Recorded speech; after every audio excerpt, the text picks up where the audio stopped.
नमस्कार, आप देख रहे हैं एफ&ओ कॉलर शो। मैं हूं रजत और मैं हूं डिम्पी कालरा। तो आज मार्केट में आपको इंडेक्स के लिहाज से तो बहुत ही सीमित धारा है। आज सुबह ही एक्शन था, वो था 9200 के आसपास का, जब निफ्टी ने एक और हाई बना दिया।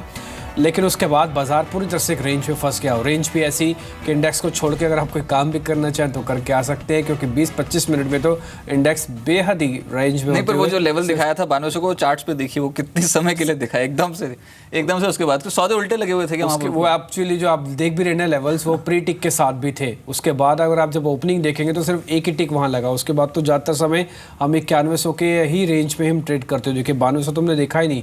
उसके बाद अब आप जरा मार्केट का एक बार रिदम देख लीजिए, आज कैसा ट्रेड हो रहा है। आज सेक्रेटोरियल आईटीसी, क्योंकि जीएसटी बेनिफिशियरी कई शेयर चल रहे हैं, लेकिन वेटेज वाला शेयर सिर्फ आईटीसी था। 7% ऊपर है ये। इसने बाजार को आज तेज़ किया। 9218 का आज उछला स्तर मार्केट का लगा, सबसे उच्चतम स्तर के आसपास बाजार हुआ है। इसके अलावा अगर आप देखेंगे तो आज कॉल पुट दोनों में ही प्रीमियम कुछ हद तक घट रहे हैं, यानी कि ट्रेडर्स शायद इस रेंज को थोड़ा और पकता हुआ देखना चाहते हैं। इसलिए मार्केट के अंदर कॉल और पुट दोनों ही ट्रेडर्स इस समय बाजार से भी थोड़ा दूरी बनाए हुए हैं। अब आते हैं बैंक निफ्टी की बात। बैंक निफ्टी में 2 दिन तक शॉर्ट कवरिंग थी। जब बाजार चला भी तब भी बैंक निफ्टी का सपोर्ट सेकंड हैंड था, और आज बाजार के अंदर भी बैंक निफ्टी पूरी तरह से सपोर्ट नहीं कर रहा। इंडेक्स टूट गया, और सबसे पहले इंडेक्स जो टूटा वो था आईटी, और दूसरा इंडेक्स जो टूटा वो था बैंक। और बैंक निफ्टी भी निफ्टी के मुकाबले जल्दी लाल निशान में आ गया था। निफ्टी तो अभी लाल निशान में आया ही नहीं था, बहुत दूर था, लेकिन बैंक निफ्टी तुरंत लाल निशान में लौट आया था, क्योंकि शॉर्ट कवरिंग की वजह से चल रहा था। चंदन तापड़िया आज के मेहमान हमारे साथ जुड़ चुके हैं, उनसे हम सवाल जवाब के सिलसिले को शुरू करते हैं।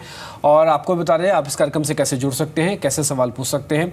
आपके पास व्हाट्सअप नंबर है, आप वहाँ पर हमको व्हाट्सअप भेज के अपना सवाल पूछ सकते हैं। आपके पास फेसबुक का नंबर अभी आ जाएगा, लिंक आ जाएगा, आप वहाँ से भी अपना सवाल हम तक भेजिए। इसके अलावा टोल फ्री नंबर है, साथ ही SMS भी कर सकते हैं। 57575 पर SMS भेज दीजिए और पूछ लीजिए अपने सवाल। लेकिन पहले चंदन से फटाफट से पूछते हैं कि उनका निफ्टी पे राय क्या है, फिर सवाल जवाब का सिलसिला। चंदन, निफ्टी पे आपका आउटलुक क्या है? 9200 शायद ऐसी रेंज लग रही है जहाँ पे हाथ बदला, यानी कि बाइंग और सेलिंग दोनों के सौदे ज़्यादा लगेंगे। ये रेंज पार होगी या यहीं से घूम के वापस आ जाएंगे? जी देखिए, बाजार लगातार high top high bottom formation बना है, और अभी 2-3 दिन पहले बाजार ने जो एक नया ब्रेकआउट दिया है, प्रीवियस हाई था 9119, उसको पार करके मूवमेंट बन रहा है। जरूर ऊपर के लेवल से थोड़ा सा प्रॉफिट बुकिंग डिक्लाइन आ रही है, बट ट्रेंड यहाँ पे पॉजिटिव, और मेरे हिसाब से ये पॉजिटिविटी आने वाले कुछ दिनों में इंटेक्ट रहनी चाहिए। इमीडिएट सपोर्ट बाजार का 91199075 बनता हुआ नजर आएगा, यानी कि जो पहले ब्रेकआउट दिया था वो लेवल अब सपोर्ट बन जाएगा, और ऊपर में चांसेस है कि एक बार वापस रिसेंट हाई 9218 9250 बाजार मार दे। तो ओवरऑल ट्रेंड यहाँ पे पॉजिटिव है। वीकली आज क्लोजिंग डे है, फ्राइडे है, तो वीकली कैंडल भी काफ़ी पॉजिटिव है, एक ब्रेकआउट देखने को मिला है। तो मेरे हिसाब से ये बाइंग मोमेंटम है वो इंटेक्ट रहना चाहिए। बाय ऑन डिक्लाइन की रणनीति अभी भी बाजार में बरकरार रहनी चाहिए। चलिए, इसी बीच बबलू जी हमारे साथ जुड़े हैं हावड़ा से। बबलू जी नमस्कार, स्वागत है सर। पूछिए, क्या पूछना चाहते हैं आप? मेरे पास रिलायंस का एक कॉल है, पुट वो 1240 का, मैं 7 रुपये 20 पैसे पे खरीदा था। अच्छा, ये खरीद मैं कब, क्या करूँ उसका? अच्छा ये खरीद कब की है ये भी बता दें, क्योंकि ये स्टॉक तो वन वे ट्रैक पे है, ऊपरी स्तरों पे। आपने ये सोच रखा है रिलायंस टूटेगा, किस लेवल पे खरीदी आपने? रिलायंस कब था वहाँ पे? 7 रुपये 20 पैसा नहीं, हाँ ठीक है, 4.5 रुपये के आसपास आ गई है। फिर बता दूं, क्योंकि रिलायंस में इस समय काफ़ी ज़बरदस्त तेज़ी है। चंदन, आप एडवाइस कीजिए। देखिए, इसमें तो इनका जो प्राइस है वो लगभग आधा हो गया है। यहाँ से जो ये घाटा है इसकी भरपाई कैसे कर सकते हैं रिलायंस पे? ये सौदा ठीक लगता है आपको? पहले तो ये बताएं। जी देखिए, रिलायंस है वो पिछले इस पूरे वीक में एक रेंज बाउंड रहा था। इनफैक्ट इस पूरे वीक का जो रेंज है खाली 25 से 30 पॉइंट था, यानी कि 1.5 से 2% की रेंज में मूवमेंट कर रहा था। बट उससे पहले जो 4 वीक थे वो काफ़ी इंटरेस्टिंग थे, काफ़ी एक स्ट्रॉन्ग रैली यहाँ पे देखने को मिली है। और यूजुअली जब बड़ी रैली के बाद कंसोलिडेशन मूवमेंट आता है वो एक नई रैली को इन्वाइट करता है। तो मेरे हिसाब से ये जो एक 6-7 दिन का कंसोलिडेशन आया है वो पॉजिटिव मूव को वापस अट्रैक्ट करेगा।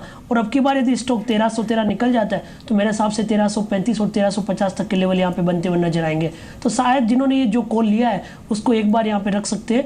1280 के आसपास का सपोर्ट है, जब तक वो लेवल होल्ड करता है मेरे हिसाब से इन्होंने जो ऑप्शन बाय करके जो रिस्क लिया उसके साथ वो इंटेक्ट रह सकते हैं। ठीक है, आपको सवाल का जवाब मिल गया होगा, उम्मीद करते हैं। अब हमारे साथ प्रशांत जी हैं, कोलकाता से ही हैं अपना सवाल पूछने के लिए। सर नमस्ते, अपना सवाल पूछिए आप। हेलो प्रसन्नजीत, पूछिए अपना सवाल।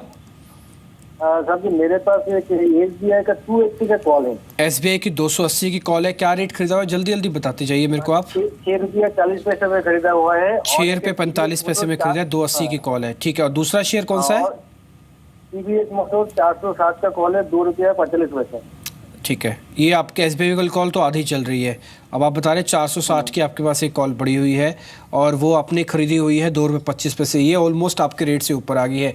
TVS से फ़ायदा, SBI से नुकसान है। क्या करें सर चंदन? जी हाँ, सबसे पहले मैं TVS मोटर्स की बात करूँ। TVS मेरे को लग रहा है कि एक नया मोमेंटम यहाँ पे बन रहा है और इनफैक्ट BTST ट्रेड भी यहाँ पे बन सकता है। तो यहाँ पे निश्चित तौर से एक पॉजिटिव मूव बन रहा है। 452 455 तक के लेवल यहाँ पे बनते हुए नजर आएंगे, तो TVS मोटर को ये होल्ड कर सकते हैं। और SBI में भी फिलहाल होल्ड करने की सलाह रहेगी, क्योंकि मार्केट अभी तक अपने आप को सरेंडर नहीं किया है। जरूर SBI में थोड़े सी प्रॉफिट बुकिंग ऊपर के लेवल से हुई है, बट ये इस कॉल को 2.5 रुपये के स्टॉप लॉस के साथ रख सकते हैं। ठीक है, इस बीच एक SBI बैंक की तो बात हुई, लेकिन एक छोटा बैंक है यूनाइटेड बैंक, वो 7% ऊपर, अब 8% ऊपर आ गया है। सडन स्पाइक का पहले चार्ट देखिए, उसके बाद खबर भी आपके नीचे बैंड पे चल रही है। असल में सरकार इसमें कैपिटल इन्फ्यूजन यानी कि पूंजी निवेश करना चाह रही है, उसकी चिट्ठी इनको मिल गई है। 418 करोड़ रुपए की चिट्ठी यानी मेल इनको मिल गई है। 418 करोड़ रुपए सरकार इनका विनिवेश करेगी। असल में 25,000 करोड़ रुपए का सरकार का कैपिटल इन्फ्यूजन का प्लान था, 17,000 कर चुकी है, 8,000 और करना चाहती है। जिनकी कैपिटल एडिक्वेसी रेशो 7% से नीचे है, उनके पास पैसा आने की ज़्यादा प्रोबेबिलिटी है। इसलिए नाम उस दिन भी हमने आपको बताए थे, करीब 7 से 8 बैंक बताए थे जिनको सरकार इस फाइनेंशियल ईयर के एंड से पहले कैपिटल इन्फ्यूजन उनका कर देगी। उसमें एक यूनाइटेड बैंक के बाद अब खबर ही आई है कि इसमें करीब 418 करोड़ रुपए सरकार इनको देने वाली है कैपिटल इन्फ्यूजन। अब ये शेयर करीब 11% ऊपर है। यही मार्केट की ब्यूटी कि एक खबर की वेट थी। और वैसे भी सरकारी बैंकों का आपको भूलना नहीं चाहिए, थोड़ी देर पहले भी हम आपके सामने ही बात कर रहे थे, पोल के जरिए भी हमने आपको बताया था कि बैंकिंग स्टॉक्स इस समय मार्केट का फ्लेवर रहने वाले हैं। भले टूट के चले, भले ही चले, लेकिन मार्केट का फ्लेवर बैंकिंग ही होगा। अब यूनाइटेड बैंक पे जो कैपिटल इन्फ्यूजन की, आप साथ साथ यूको बैंक भी देख लीजिएगा, इसके अलावा फेडरल बैंक, ये कुछ एक और कंटेंडर भी हैं जिनको पैसा मिल सकता है। यूनाइटेड बैंक ऑफ इंडिया भी है, इनको भी पैसा मिल सकता है। तो फिलहाल यूनाइटेड बैंक इस पे खबर आई, और जिसके और पीयर्स हैं उन पे भी हम देख सकते हैं कि जल्दी हो सकता है सरकार कोई फैसला ले ले। 418 करोड़ रुपया यूनाइटेड बैंक के कैपिटल एक्सपेंशन के लिए इनको मिल रहा है, ये दिन के उच्चतम स्तरों पे है। तो प्रसन्नजीत से हमने सवाल जो पूछा था उनके जवाब मिल गए हैं। दोनों पे आपको होल्ड रखना है। TVS मोटर होल्ड करके रखें, SBI की कॉल आप होल्ड करके रख सकते हैं। अब आगे बढ़ते हैं और एक विकी हमारे साथ जुड़े हैं कोलकाता से अपना सवाल पूछने के लिए। विकी नमस्ते। आज ज़्यादातर कॉलर्स कोलकाता से हैं, क्या बात है, समझ में नहीं आ रहा। विकी नमस्ते, पूछिए अपना सवाल। विकी सुन पा रहे हैं मेरे को?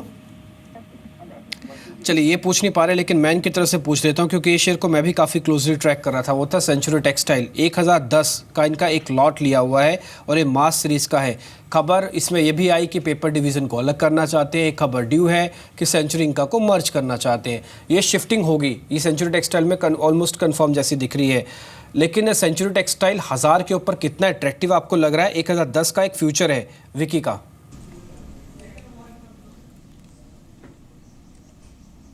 जी हाँ, देखिए इस स्टॉक को हम क्लोजली नहीं ट्रेक करते हैं, हमारे कवरेज में नहीं है। बट यदि प्राइस पैटर्न की बात करूँ तो ऊपर में थोड़ा सा एक रेंज बाउंड और एक प्रॉफिट बुकिंग देखने को मिल रहा है। थोड़ी कॉल राइटिंग भी हो रही है, 975 के आसपास का सपोर्ट है। इसके अलावा यदि आप टेक्सटाइल की बात करते हो तो मेरे हिसाब से अरविंद काफ़ी स्ट्रॉन्ग परफॉर्मर है। कोई भी डिक्लाइन यदि 395 के आसपास आता है तो वहाँ पर खरीदारी की सलाह रहेगी। 420 तक के टारगेट इस स्टॉक में बन सकते हैं। चलिए ठीक है, एक व्यूअर हमारे साथ जुड़े हैं सुरेंद्र जी भरूच से। सुरेंद्र जी नमस्कार, स्वागत है आपका। पूछिए सर, क्या पूछना चाहते हैं? सर मेरे पास अशोक लीलैंड के 103 रुपया 5 पैसे से फ्यूचर है और दूसरा ग्रीस टीवी का सर 93 रुपए पे 2 लॉट लिए आपने, ठीक नहीं है? एक लॉट है सर, दूसरा ग्रीस टीवी का 109 रुपया 60 पैसे है। अच्छा ठीक है, ये पहले अशोक लेलैंड ले लेते हैं। फिलहाल 91 रुपए के आसपास ट्रेड कर रहा है, 93 की खरीद है। क्या करना चाहिए, होल्ड करें क्या चंदन? आपको लगता है ये सीरीज में चलेगा? स्टॉक बहुत एक रेंज में फंसा हुआ है पिछले कुछ दिनों से। जी हाँ, देखिए अशोक लीलैंड एक रेंज में फंसा हुआ है। इनफैक्ट 87 से लेकर 94 तक का मूवमेंट इस पूरी सीरीज में देखने को मिल रहा है। फॉलो बाइंग मिसिंग है। ये स्टॉक कंपैरेटिवली अंडर परफॉर्म कर रहा है यदि पूरे सेगमेंट को देखें तो। बट मेरा मानना है कि यदि 93 हाफ निकलेगा तब जाके यहाँ पे 96 97 तक के मूवमेंट आएंगे। तो कोई बड़ा पॉजिटिव यहाँ पे अभी तक नहीं लग रहा है, तो इनको ये सलाह रहेगी कि यदि इनकी पोजीशन है तो लगभग 90 के आसपास का स्टॉप लॉस लगाए, और 93.50 निकलता है तो जरूर आपकी पोजीशन फेवर में आएगी। दूसरा, आप डिश टीवी की बात कर रहे हो, एक अच्छा खासा प्राइस पैटर्न इसने लास्ट वीक में बनाया था और इस वीक में लगभग 15% तक की बढ़त, इस सीरीज में 15% तक की इस बढ़त काउंटर ने देखी है। ओवरऑल ट्रेंड पॉजिटिव है, 102 101 एक मेजर सपोर्ट का काम करेगा, और अब की बार 110 और 115 तक के लेवल इसमें एक्सटेंड हो सकता है। ठीक है, 115 तक चला जाएगा। ब्रेकआउट 104 का है, हमने कई दिन पहले भी आपको बताया था डिश टीवी चलेगा। ध्यान रखिए 31 मार्च की जो डेडलाइन है ग्रामीण भारत में भी डिजिटाइजेशन को लेकर, ये भी एक बड़ा बेनिफिशियरी बनता हुआ दिखेगा। जीएसटी का बेनिफिशियरी भी है जीएसटी, और ये जो आप चैनल देख रहे हैं उसका पेरेंट भी सेम है, उसमें डिश टीवी भी आती है। आगे बढ़ते हैं, एक और कॉलर हमारे साथ जुड़े हैं, उनका नाम है मनीष, ये शोलापुर से हैं। मनीष जी नमस्ते, अपना सवाल पूछें आप। नमस्ते, मेरे पास टाटा मोटर्स का 500 का कॉल है। टाटा मोटर 500 की कॉल 4.5 रुपये की है सर? हाँ, 4.5 की है, और कोल इंडिया का 340 का है। ठीक है, अभी 3 रुपये की आ गई। मैं आपका टाटा मोटर्स ले लूँ, ये ज़्यादा बेहतर दिख रही है कॉल, इस पर ज़्यादा डिस्कस कर लेना चाहिए। ठीक है, पूछ लेता हूँ मैं। चंदन, आपकी रिकमेंडेशन क्या है? 500 स्ट्राइक की जो कॉल है ना, इनके पास 4 रुपये के ऊपर की खरीद है, ये कॉल एक्टिव है। अगर टाटा मोटर्स और पुल बैक दिखा दे और किसी तरह से 500 पे आ जाए ना, तो इनको तो ठीक कर देगा, मतलब 7-8 रुपये दे देगा, पैसा भी बन जाएगा और लॉस भी खत्म हो जाएगा। आपकी रिकमेंडेशन क्या है सर? जी देखिए, टाटा मोटर्स की कॉल ये लगभग 3 रुपये के आसपास चल रही है, और स्टॉक बार बार 483 के आसपास का हर्डल ले रहा है। हालांकि यहाँ पे एक रेंज बाउंड मूव है, नीचे में बाइंग आ रही है, बट 483 निकलने के बाद में यहाँ पे एक नया मोमेंटम बनेगा। ये अपने 50 DMA के आसपास अटक रहा है, तो मेरे हिसाब से ये सलाह है कि एक बार थोड़ा वेट करें। अब की बार यदि 83 निकलता है तो जरूर इसमें 500 रुपये तक जाने की संभावना है।